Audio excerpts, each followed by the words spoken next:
I hope you all are beginning to think about the annotated liturgy that I have asked you to prepare as one of the major requirements and components of this course. That annotated liturgy that will allow you to recover something of the history of your parish and to celebrate it in the context of a Eucharistic liturgy. Now, one way you could go about doing that would be to consider the Eucharistic liturgy to be a patronal festival on a Sunday. And therefore, you would need to pay attention to what Hatchett has to say about the celebration of a patronal festival and what is appropriate for including additional aspects into the normal celebration of a Sunday service. But I also want you to consider the possibility of perhaps providing an annotated liturgy, suggesting a liturgy that would take place at a time not on Sunday, but maybe during the weekdays, let's say a Wednesday evening, for example. A special service that would allow you a great deal more flexibility for doing the kind of liturgy that would lift up and celebrate the historical and historic elements that you want to bring to the attention of your parishioners. So I would direct your attention to the order for celebrating the Holy Eucharist that's found on page 400 following in the Book of Common Prayer. An order for celebrating the Eucharist not at the principal service on Sunday. That order for Eucharist provides a great deal of flexibility. It gives you an outline of a rite for which the text in large part may be drafted by the participants, by lay people who are going to be participating in this service that you might propose. It provides an appropriate form of the Eucharist for an informal setting and with small groups.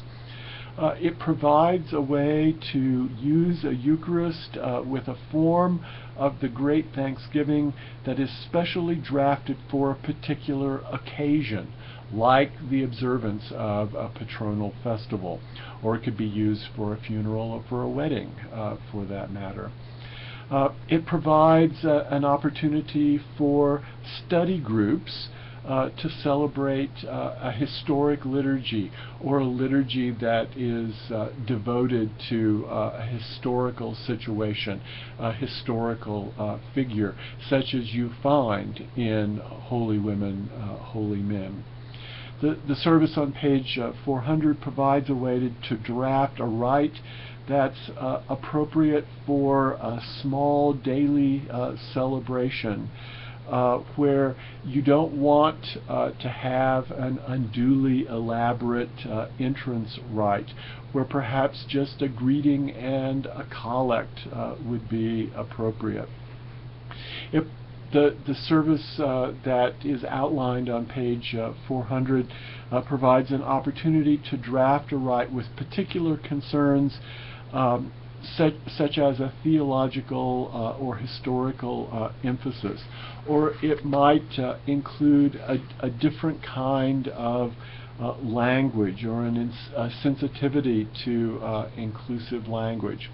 Regardless, as you consider the possibility of using this order outlined on page 400 following, it has to be used thoughtfully and intelligently. It requires careful consideration. You can't make up the service as you go along. You can't have lay people making up their parts, and you can't have the presbyter or priest making up his or her parts. It takes some careful planning. So take a look at what Hatchett has to say about that service, then begin to give some creative and imaginative consideration about whether, in the context of your parish, in the context of what you want to lift up in this Eucharistic celebration, this might be appropriate for you. Remembering, of course, that this order for service is not intended for the principal service on Sunday.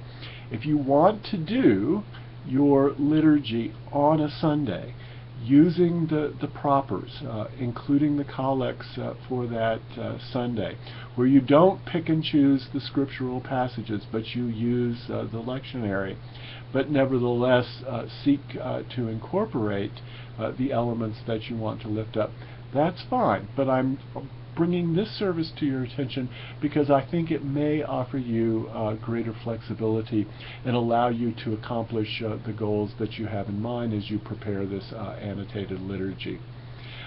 I have a little bit more to say about this liturgy, and I'll do so in the second part of this lecture.